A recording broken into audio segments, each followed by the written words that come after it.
Bienvenidos a una nueva inmersión. Esta vez nos adentramos en un libro que ha marcado a muchísimas personas. El hombre en busca de sentido, de Viktor Frankl. Uf, un libro poderoso. Sí, y además déjenme decirles, esto no es solo un relato sobre el Holocausto. No para nada. Lo especial de este libro es que Frankl no solo comparte su experiencia en los campos de concentración, sino que también presenta su teoría de la logoterapia, que nace justo de esa experiencia tan extrema. Exacto, Frankl, psiquiatra y neurólogo, se preguntaba, ¿cómo es posible que alguien que lo ha perdido toda familia y libertad, incluso la esperanza, pueda encontrarle un sentido a la vida? Es una pregunta muy fuerte y la respuesta de Frankl es aún más impactante. Totalmente. Pero antes de meternos de lleno a los campos, creo que es importante entender de dónde venía Frankl. Él ya era un psiquiatra reconocido, trabajaba en la Policlínica Neurológica de Viena. Claro, y ahí es donde se empieza a diferenciar de otros grandes de la psicología como Freud, que se centraba en el placer, o Adler, que se enfocaba en el poder. Exacto. Para Frankl, la fuerza que mueve al ser humano es la voluntad de sentido. La frustración de esta voluntad es lo que él llama frustración existencial y puede llevar a la neurosis noógena. Neurosis no suena complicado. ¿Puedes explicarlo un poco más? O imagínate que tienes una herida en el alma, pero no es por un trauma psicológico común, sino por una falta de sentido, un vacío existencial. Eso es la neurosis noógena. Entiendo. Y es en ese contexto que Frankl es enviado a los campos de concentración. Exactamente. Y ahí, en medio del horror, su teoría se pone a prueba de la manera más brutal. Imagínate la selección, el hambre constante, las humillaciones, la amenaza de muerte en cada momento. Frankl describe cómo al llegar a Auschwitz, un compañero lo ve intentando salvar el manuscrito de su trabajo científico y le grita, ¡mierda! Uf, qué imagen tan fuerte. Realmente te muestra la crudeza del lugar, ¿no? Totalmente. En ese ambiente, la supervivencia se convertía en lo único importante. Frankl describe cómo los prisioneros pasaban por diferentes etapas. La negación inicial, la apatía como mecanismo de defensa, la reducción de la vida mental a lo más básico. Y algo que me impactó fue que mencionara la casi total ausencia de deseo sexual. Claro, el hambre, el shock, la lucha por sobrevivir, eclipsaban cualquier otro deseo. Frankl incluso cuenta una anécdota muy conmovedora.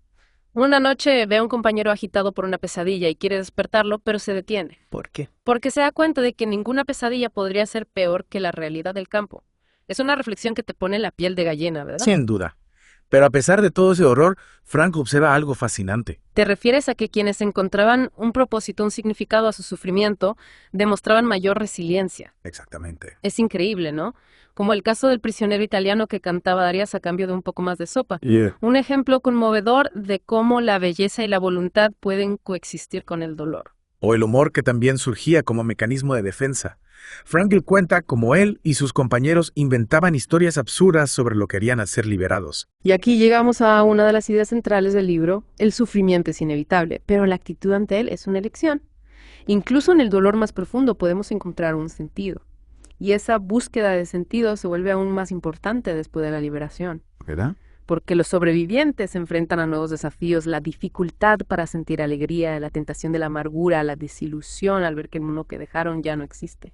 Es como si después de luchar tanto por sobrevivir, tuvieran que volver a aprender a vivir. Totalmente. Frankl describe su propia lucha por reintegrarse a la vida, por recuperar la capacidad de sentir, por encontrar un nuevo propósito después de la experiencia del campo. Y es ahí donde la logoterapia cobra forma. Es increíble como de esa experiencia tan brutal surge una teoría tan llena de esperanza. Hablamos antes de la voluntad de sentido, pero ¿cómo se traduce eso en la práctica? ¿Cómo encontramos ese sentido? Frankl propone 3 vías para hallar sentido a la acción: la experiencia de la belleza y la actitud ante el sufrimiento. Me intriga la idea de la acción. ¿A qué tipo de acción se refiere? No se trata solo de grandes hazañas, sino de cualquier acto que implique compromiso o responsabilidad que nos permita dejar una huella en el mundo.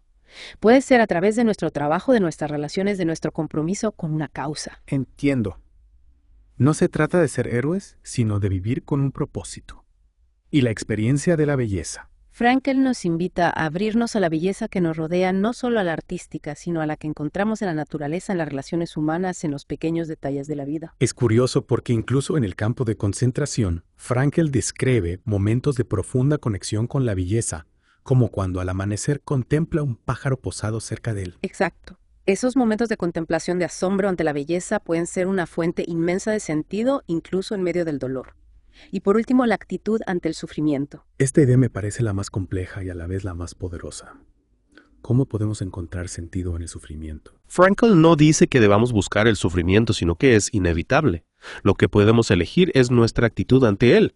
Podemos dejarnos vencer por la amargura o podemos verlo como una oportunidad para crecer, para aprender, para trascender la situación. Pero, ¿cómo se hace eso en la práctica? Cuando el dolor es tan intenso, puede ser difícil ver más allá. Frankl relata el caso de un paciente que perdió a su esposa y no encontraba consuelo. En lugar de ofrecerle falsas esperanzas, le ayuda a encontrar un sentido a su dolor, a transformarlo en un acto de amor y memoria. Es como darle un nuevo significado a la experiencia, encontrarle un propósito incluso en la ausencia. Exactamente. Esa capacidad de encontrar sentido en el sufrimiento no es masoquismo, sino una muestra de la increíble resiliencia del espíritu humano. Y Frankl también desafía la idea de que la felicidad deba ser el objetivo principal de la vida. Así es, argumenta que la búsqueda obsesiva de la felicidad puede ser contraproducente, que el sentido se encuentra en el compromiso con la vida, con sus desafíos, con sus alegrías y también con sus inevitables dolores. Entonces no se trata de evitar el sufrimiento, sino de aprender a vivir con él, a encontrarle un significado. Y para eso Frankl nos ofrece algunas herramientas, ¿verdad? Claro. Hablamos de la intención paradójica, por ejemplo. Sí, recuerdo que la mencionaste antes. ¿Podrías explicar en qué consiste? Imagina que tienes miedo a algo como hablar en público. La intención paradójica te invita a desear eso que temes, a exagerarlo.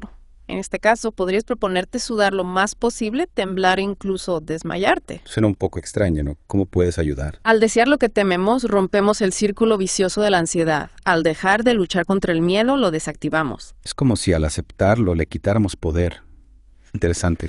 Y la de reflexión. La de reflexión se usa para combatir la hiperreflexión, esa tendencia a pensar demasiado en nosotros mismos, en nuestros problemas, en nuestras limitaciones. Todos nos quedamos atrapados en nuestra propia cabeza a veces. Exacto. La de reflexión nos invita a enfocar la atención hacia afuera, hacia una tarea, un propósito, una persona que nos trascienda. Es como si al enfocarnos en algo más grande, que nosotros mismos, nuestros problemas perdieran peso. Exacto. Frankl nos invita a salir de nosotros mismos, a comprometernos con algo que nos apasione, que nos dé una razón para vivir. Es fascinante cómo a partir de la experiencia extrema del campo de concentración, Frankl logra extraer una teoría tan profunda y aplicable a la vida cotidiana. Porque el mensaje de el hombre en busca de sentido es universal. Todos en algún momento nos enfrentamos a la pregunta por el sentido de la vida. Y las ideas de Frankl nos ofrecen un camino, una luz en la oscuridad. Y aquí estamos ya en la parte final de nuestra inmersión en El hombre en busca de sentido. Hemos explorado la vida de Frankl en los campos, las bases de la logoterapia. Pero ahora la pregunta es, ¿cómo aplicamos todo esto a nuestras vidas hoy? Esa es la clave, ¿no? Porque si bien el contexto del campo de concentración es extremo, el mensaje de Frankl sigue resonando con fuerza en nuestra realidad llena de desafíos y de una búsqueda constante de sentido. Totalmente. Hablamos del vacío existencial que Frankl describía como un fenómeno del siglo XX. Pero ¿no crees que se ha intensificado aún más en el siglo XXI? Totalmente. Vivimos en un mundo acelerado y hiperconectado donde a veces la tecnología y la información nos abruman. Es fácil perderse en el ruido y olvidar las preguntas importantes. ¿Quién soy? ¿Qué quiero hacer con mi vida? Y ahí es donde la logoterapia nos ofrece un mapa, ¿no? Yep. Recuerda que el sentido no está en las cosas externas, sino en nuestra actitud ante ellas. Exactamente. No se trata de cambiar nuestras circunstancias, sino de cambiar nuestra perspectiva. Frankl habla de la trascendencia de uno mismo. Me suena algo así como salir de nuestro propio ombligo, ¿verdad? Pero ¿cómo se traduce eso en acciones concretas? Implica mirar más allá de nuestras propias necesidades y deseos y comprometernos con algo más grande que nosotros mismos. Puede ser una causa social, una labor creativa, el servicio a los demás, construir una familia. O sea, encontrar algo que nos llene, que nos apasione, que nos dé una razón para levantarnos cada mañana con ganas. Exacto. Algo que nos permita dejar una huella positiva en el mundo. Y ojo, Frankl también nos advierte contra el nihilismo, esa idea de que la vida no tiene sentido. ¿Y cómo combatimos eso? Porque a veces en medio de las dificultades es fácil caer en ese agujero negro de la desesperanza. Frankl nos recuerda que incluso en las circunstancias más adversas siempre tenemos la libertad de elegir nuestra actitud. Podemos elegir encontrar un sentido, un propósito, incluso en el sufrimiento.